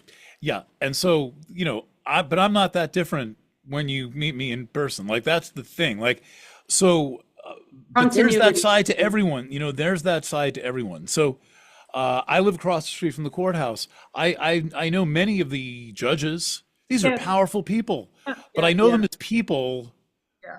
more so. There was one judge who I had a long relationship with through the press, and he was always like, "What?" He was a Taurus. What's my horoscope for Taurus? Judge Cahill, retired. So that human level, I think, like this is Aquarius at its best, is we Yeah. get onto the human level and drop all the pretenses.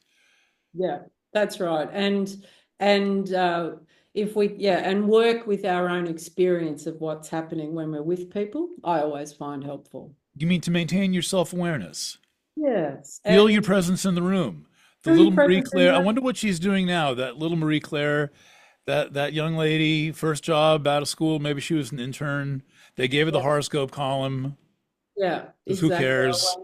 Well, hopefully she's now moved on to noticing her impact in the room. Yeah, and a lot of women are sensitive to that. Some men are. It's hard to say. I mean, I like to study people's reactions to someone. Like if there's an unusually beautiful woman in the room, I'll some of the most fun I can have is watching how people respond to her. Like, how do the guys respond to her? She's someone outstanding, star quality. She knows what she's doing. Uh, Yeah. what are people doing? Yeah.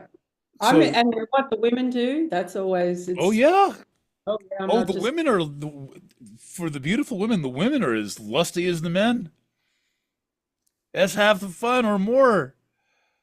yes, Like, oh yeah, well, she just looks good. So, yeah, and yeah. then I like complimenting men on what they're dressing when I see a well-dressed man, which you don't see that often in the United States.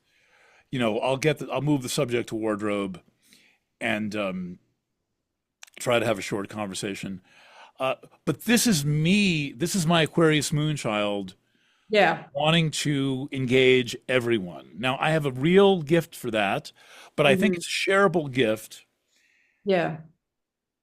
And I think that what hangs a lot of people up is their sense of embarrassment or self-consciousness can Yeah. be shut them down. Yeah. Yeah. And it's just good to remember that most people aren't thinking about you in the moment. Like, that's what I say to No, people. no, no, no. There's so much. Yeah, no, they're not. No, just Nor practice. that thing, an awkward thing you said at lunch or something. No, it's water under Yeah. the bridge. Yeah, just keep showing up, practice showing up. It's yeah, I was working with a person yesterday who has a very big team and uh was feeling triggered and constantly triggered by a certain profile of man from about 50 to 60, let's say, right? And to the point of withdrawing, in these meetings. And I was observing this and I just said, why do you Men in give general of that category, not just a specific person, but No, no, men in general. So we're on a pattern where, yeah, yeah. And when you're heading up this much money and this many people and blah, blah, you have to work with, you can't be in that trap of withdrawing. And so rather than console and say, oh, that's terrible, how are you going to, it was, why do you give your power away? Why do what are you doing? Why do you give your power away? well, why? Yeah. So there's a women's empowerment trainer named Kasia Urbaniak. Hmm. That's She quite a was a she. There's a lot of press will come up on her. okay. Yeah, Kasia or CK. Google will correct it. yeah. And I Mhm. was invited to be a male test subject at one of her conferences, Okay. right? And I was told, show up such and so time, place, wear a suit. Okay, fine. Right. So I got to drive down to the city, right? You better believe I love Costco if I'm going to do this.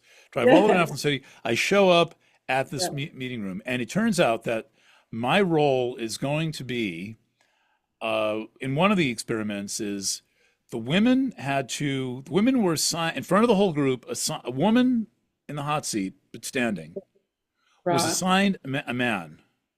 Okay. She's given a riding crop Okay. as a prop, Right. and she has to say to the man something like, "You are wearing a purple shirt. Right. Okay. You have curly gray hair." Okay. They would panic. Panic.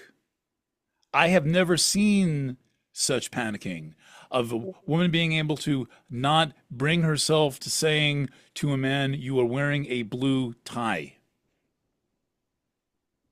That's how bad it is. Trust me, I was shocked.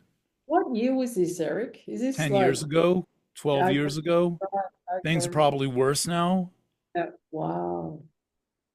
because we're Oh, so digitized now. yeah. You were wearing a blue tie would Yeah. incite panic. So it was just observations. They were really wearing a blue tie. Yeah, sure. Okay. You had to state a true fact about the person. Not, I don't like your black shoes.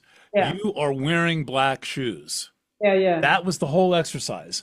And the Okay. extent of the panic Yeah. was stunning. Yeah. Yeah. Now I thought of that because I can walk up to anyone and say, "Fabulous Jerry Garcia tie." Yeah. I'll hold the Yeah. door for a woman and I'll say, I love how your outfit's coordinated. And you'll Yeah. see that their hairpiece matches the sweater. That's not an accident. It matches one color in the sweater. That's not an accident. Sure. Yeah. Yeah. Yeah. So, So, how to pay a compliment. But these women couldn't even make a neutral statement. yeah. And this is Yeah. like on day three. I think this was on Sunday night of the workshop. These women paying a lot of money. They're all in positions where they can pay the $3,000 for the weekend, struggling to say you are wearing a blue tie. That's how intimidated they were. Ladies, wake the fuck up. This is Wow. not worth it. No. What practice walking up to men and saying, "Nice tie. Yeah. Love your Yeah. tie. Yeah. Those are some great shoes." Yeah. Yeah. And that's the way Wow. to compliment a woman. You don't say you're hot. You say, "I love the way your hairpiece matches your sweater." And that's how you drop the loving the Exactly the compliment with same color. You see, exactly the same. uh, You would have got points. but I I'm with you. can't quite make out the colors. But I would have noticed that, and I would have said something. Yeah, Why would I have said something? Because it's fun. that's Because right. it's human contact. It is, and Because it I means meet you every have dog. It's the same reason I meet every exactly. dog. But it's actually it's being present it's being present. You're right there. You've Yeah, got to be present to notice the outfit and the guy's tie and yeah. yeah. So what takes people out? What takes us out of the present Well, when we're worrying and all that stuff, and exactly. but Yeah, you know that you're in that mode when you're not having fun. that's right. That's When right. going shopping, going to the supermarket should be fun. I mean, it's certainly a weird enough experience, and I guess some supermarkets are more fun than others. Yeah, yeah. Around here, Adams is the place to go. What is it called? Adams. It is a slightly too small, very, very complicated supermarket with everything basically, but there's Mhm. always a lot of people smashed into a small, it's not a small store, but Uh, it could be a lot bigger for what it is, but it's not, and it's not going anywhere. So mm, there's a lot of people concentrated in a small place. So I'm always meeting my readers there, or seeing things, or striking up conversations with the guys putting the groceries on the shelf. Like, so this is, I mean, if teaching is by example, like, I mean, I once went shopping. I had to pick up some item in like at midnight, 11 o'clock. I had to get directions, but the woman has got the shopping cart that's full of all the stuff that she's putting it back on the shelves, right? All the yeah. stuff left at the registers gets put in a shopping cart, and then it's some assistant manager's job to walk around and put it back on the shelf where it belongs. So I Mhm. started talking to her about what she was doing. And I got like this 20-minute tour of the grocery business and her and what she Yeah, was doing. But yeah, this is called liking people. yeah, yeah, yeah. And being curious, Eric, and asking Yeah, questions. sincerely curious. Yeah, yeah, yeah, yeah. So this is how you unnumb from your digital You do numbness. unnumb. And I think if I say so those the women, oh, that example was horrible. That Disturbing. example. But I do, It's, I do say to people, and work with groups to say, what are you observing, right? Like just work with what you observe because that can you're assist you. wearing a blue tie. I mean, this is a brilliant exercise. It is very gestalt also.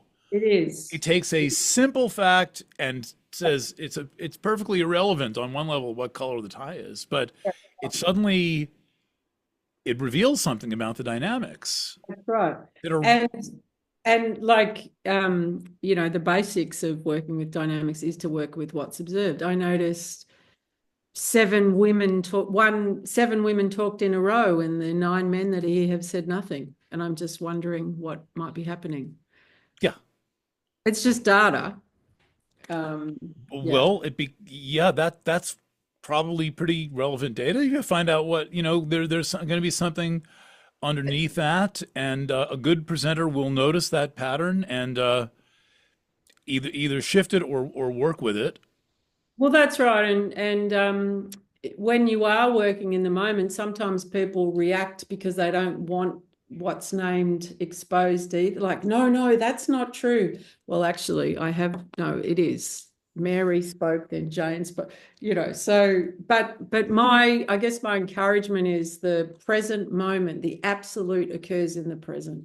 If we can be right there, yeah, to Well, ourselves. that's in Zen talk, that's known as mindfulness. And with so much distraction, Mm. it's difficult for a lot of people to notice what's going on in the room they're in. Yeah.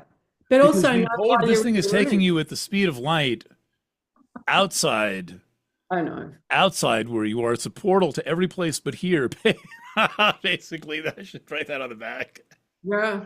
The I portal to remember every when place but here.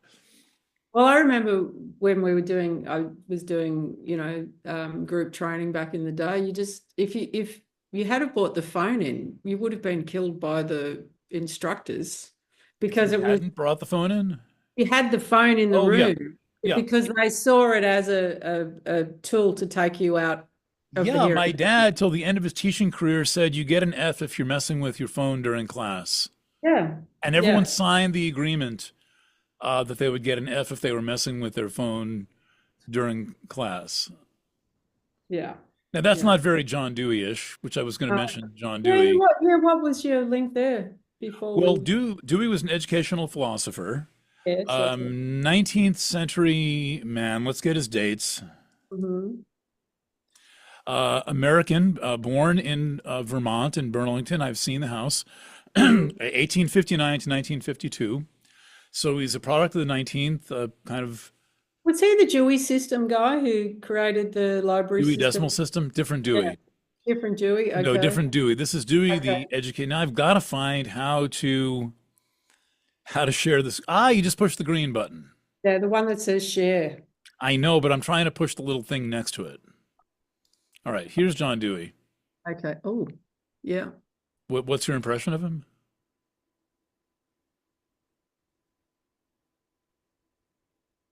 I think he'd be piercing in his attention. Like if you had his attention. What the hell? Okay. School and society. He was an educational theorist. Ah, okay. Okay, Right. and Yeah. so he. Let's see what else comes up. So his main theory Uh-huh. of education. This is the Yeah. famous one. This is the famous Oh, one. right. Okay. Beautiful. It looks That's a like nice one. it's Yeah, an yeah. oil black kind of looks like a black and white oil painting. Mm-hmm. Was a non-competitive educational philosophy Yeah. that encouraged direct learning, direct experiential learning, Mm-hmm. rather than theoretical learning, Yeah. cooperative learning, Yeah. and a grade-free system to eliminate grades.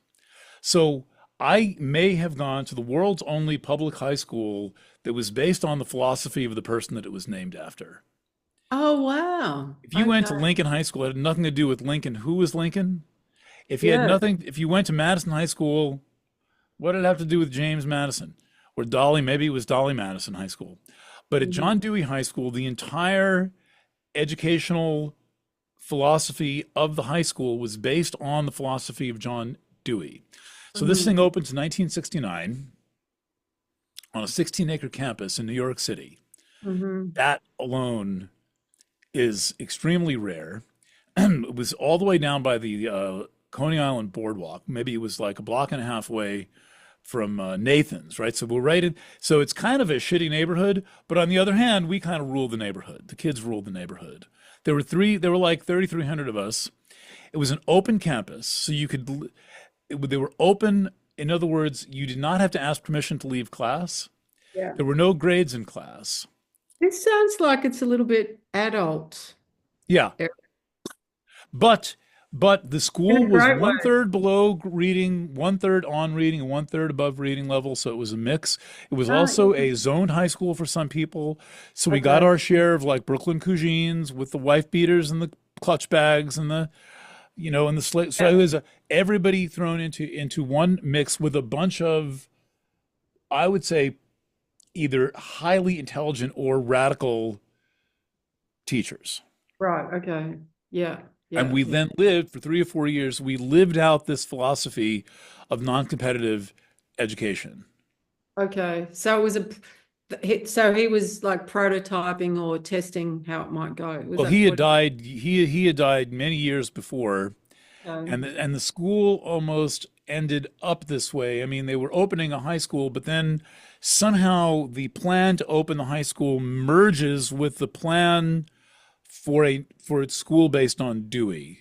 So they end up Hmm. calling it John Dewey High School, and then they create this program where the students are basically expected to be adults Yeah. and are free. So we had a quarter of our time was free in school, and you were free to roam the halls. You just couldn't make noise and disturb Right. anything. Yeah. Yeah. Yeah. Um, and again, the campus was unlocked. You could just walk out the door and walk across the street, buy a copy of the Village Voice, smoke a cigarette, have a cup of coffee, and come back, and nobody would really care. Nobody Wow. would really care. And the imagine like a 16-acre campus with the gates open at all times. This is unconscionable today. Yeah. Yeah. Yeah. Yeah. But Yeah. we all have done fine. Yeah. And I learned more in that high school, I think, than I learned in any academic institution of any kind because I got the modeling and I was free to be the editor of Gadfly, Yeah. where I Yeah. learned editing and print technology. I ended up going to work for the print shop where we printed all of this, basically part of the educational experience. We had the school had the only Holocaust Study Center in the city, so that some of us who had taken advanced European history could teach in the Holocaust Study Center, where the elementary school kids would come. Mm. And there was a program called American Dream, which was kind of like a participation American history program, Wow. Yeah. where Yeah. we had an urban-rural exchange. We city kids were put in a few buses and sent up to Sherburne, New York, and it's pretty podunk. Once you get out of the suburbs, it's and Buffalo, Hmm. New Hmm. York is pretty podunk. So we hung out with these rural kids and saw how they lived for 3 days. They came down in the city and saw how we lived for 3 days. Hmm. But Hmm. the essence of the system is it is non-competitive, Yeah. cooperative learning. Yeah. And there were no teams. The high school had no teams. No. Okay. Because of the Hooray competition. for our team. No, we Yeah. didn't Yeah. participate. We had intramural sports just to play softball or soccer or whatever, but not hooray for our team. We're going to beat Lincoln or something like that. Did you notice that that expanded the size of the us? Like that it created an identity that was more around the whole? Like, was that an outcome if you didn't have sort of all these little teams? Well, well, it was not the team problem was not pitting our school against the other school. Okay. Those Uh, were the teams that they didn't have. They didn't But have I those. think that for any university, college, school I went to, the sense of camaraderie was the strongest. Yeah. Yeah. Um, the there were very good women in leadership. It really set me up for a disappointment because the girls at John Dewey High School were fantastic. Right. They were Okay. very smart and they were very good leaders and they were uh, the they were acknowledged as look, I felt really comfortable in an environment where the girls were like could fucking kick ass in Yeah. calculus Yeah. and Yeah. Yeah. physics. I was Yeah. absolutely happy, and it's not even they're not even my subjects. So there something really flourished in that environment in that time. Yeah. Yeah. Um, and I think we need more of that. I think that this is a whole branch of philosophy that needs to be reopened and applied.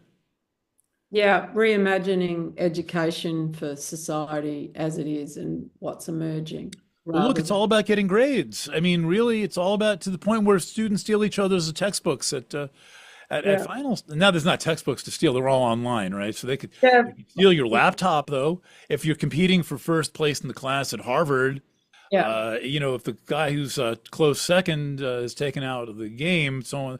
This is what competition does. Well, the other thing that I'm with the Dewey is that it was also you were working with social processes. You're learning from the experience of the social process. And when we're just on getting the results, Yeah. the output of the task, Topic. the top. Yeah. And I mean, universities should be a flourishing place for people to learn, the social, what we learn about being with each other, but that's not where we are. No. No. But I've carried that spirit everywhere I've gone. Yeah, And because it it became a sounds real like, movable feast.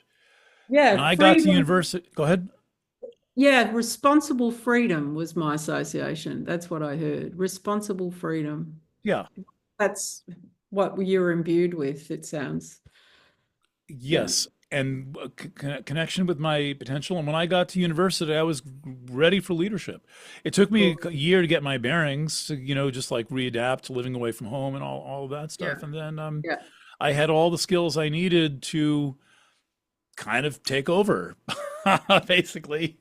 30,000 students on the campus. But I did my bit my way, started a magazine, art directed student handbook. This was a gift of Dewey. This was a gift of Amazing. But that's also the piece there too, Eric. We really, as humans, we really do learn. We are experiential learners. You yeah, know, yeah. if the conditions that we real and if we're willing, we have experiences moment by moment that we can take so much from. Um, Experiences and exemplars. exactly. The words matter far, far less than the actions. That's right. That's right. So Yeah. X and X, experience and exemplary behavior. We're modeling Yeah, ourselves all the time on that's right. people. That's right. Well, that's probably a good time to end. Partial point. And I had to thank my dad. The only argument I ever lost with my dad Yeah. Was. was what high school I should go to. Oh, did he And not he want said I should go to Dewey. did he? And I Yeah. wanted to go to a broadcast oriented high school, Murrow. Okay. As Yeah. did one of my oldest friends, Mike Ackerman, who you may have met on planet. He was the guy whose house didn't burn down in LA. And his parents wanted him to go to Murrow too. And Uh-huh. we both, was a knockdown drag out with my dad. And he convinced me at the end of like an hour and a half that Hmm. I should go to Dewey. Well, that was genuinely radicalizing. That I went there, I became. He wasn't totally about the person that I became, but he had a lot of influence in helping me be that person because I was given so much freedom to do the things I wanted to do and work the place Yeah. Yeah. This yeah, you're and yeah, work the place. the learning within the dynamic really is what I'm hearing. Amazing. What an amazing. Sure, and then knowing the principle is important. You get to any job, you got a boss. See, well, how do you get along with the boss man? Well, it helps to know how to not be a kiss ass and to be in your integrity and get along with the boss man. That's right. That's right. Well, what's the big deal? That's right. Keep Right, right. clarifying. So, and it's more fun. It's more fun. Yeah. It all comes down to that. Yeah. And Well, also, Rebecca, yes, go and please. oh, In I was just conclusion, in a moment too, and like they might be in different roles, but they're not better humans than you. Like it's when we rank people, yeah, so dangerous. but are they a mensch? Mike Costello, the principal, was a mensch for having somebody find me on the campus because the Yeah. chancellor was here. Yeah. And I knew to bring a copy of the newest Gadfly, and I shook Chancellor Macchiarola's hand and got this fantastic letter, personal letter, how impressed he was with the publication. I was not giving it to him to impress him. I was giving it to him because it was my duty to give him a copy of the school social science journal. You were on task and he honored it. That's right. Yeah. And they were both mensches. This is the thing. So you Yeah. always get that response if someone is a mensch, and then you add that to your database of what's going on in your environment. And And you if have to people, be willing, you have to be willing to have a different experience too. you mean to not know the outcome? Yes, Eric. Sure, sure. What you don't know the outcome anyway. Exactly my point. You're only kidding yourself if you think you know the outcome. Yeah, yeah, yeah. But the underneath it all, like I think in a way, the therapy piece is that those are sincere moments. And I think there are many among us who fear that they don't have that core center where they're a sincere person. And I'll tell you, the only way to find it is to find it. The only way to find it is to exercise it, Yeah. Yeah. Yeah. to Yeah. experiment with Yeah. it. And I'm kind of introverted, despite the fact that I talk to everyone. I remain. My locus of awareness is in an inward Me locus of too. awareness. Oh yeah. And you know, a day in a group, I need a little, yeah. But it doesn't stop you from engaging with people. No, no, no. But in a way, the inward allows you to reflect and learn from the experience too. It's a resource Yeah. to head back out, And to feel your presence in the room. to feel your presence in the room, and to feel the presence of others in a non-defensive way. Mm, Yeah. yeah, And I would say that once you're self-aware, then you can start noticing how and where others are. that's right. And what you're all co-creating, that's when it gets really interesting. What's our part? So What's I each guess of us? pay attention. Pay attention, ask questions. Questions have really gone out of fashion, Eric. And they can be very simple questions. They do not have to be deep probing questions. And here's where trivial knowledge really helps. Yes. Because I find one of the keys to journalism is, this is becoming journalism class, is Right. always know enough about everything to ask anyone a question relevant to what they do.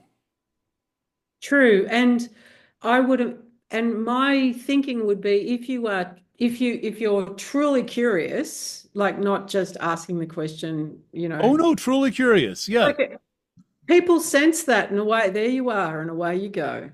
Yeah. Yeah, and usually no one cares about what someone's doing. And if the tie's blue, no. No, no, no. So actually caring, but look, this is why I think journalism is the best job. And I would recommend anybody who wants to fall in love with life to be a certain kind of journalist. But you Mm-hmm. can apply the principles that I believe make a good journalist to anything, Yeah. Yeah. Yeah. Yeah. Yeah. you Definitely. know. Yeah. And that means, talk to people. I mean, I meet everyone Yeah, I can pretty imagine. much, pretty Well, much. I think I've heard quite a few of them that you've Yeah. met on. Well, I hook you all in and get you all on the program. I'm always trolling around. So this has been, I think that this is an enlightening conversation that will open up fields of thought that most people haven't even given too much specific language to. So, and perfectly timed. Yeah, I Nice hope Aquarius so. moment. Yeah, I appreciate, yeah, I feel like we've traversed some interesting territory, and hopefully it's been useful for your list for us. All And right. And you have a consulting website. I'll make sure that that goes with yeah, all of your, yes, well, remember, you don't usually talk about what you do, you just do it. So I know, Eric. It's that's been been, another approach. well, it's been good. I'll have some things to think about in that light. And in September, if I can just say, I am hosting an event in the UK. Which is exploring all of these things and more. So if that can go up with my site, that'd be great. Yeah, good. We'll get all that tuned up, and goes out on all the video channels and possibly even the podcasting channels, Okay, the great. audio channels. Good. Thanks, Rebekah Eric. O'Rourke. Love. Thank you. Thanks. Thanks for playing.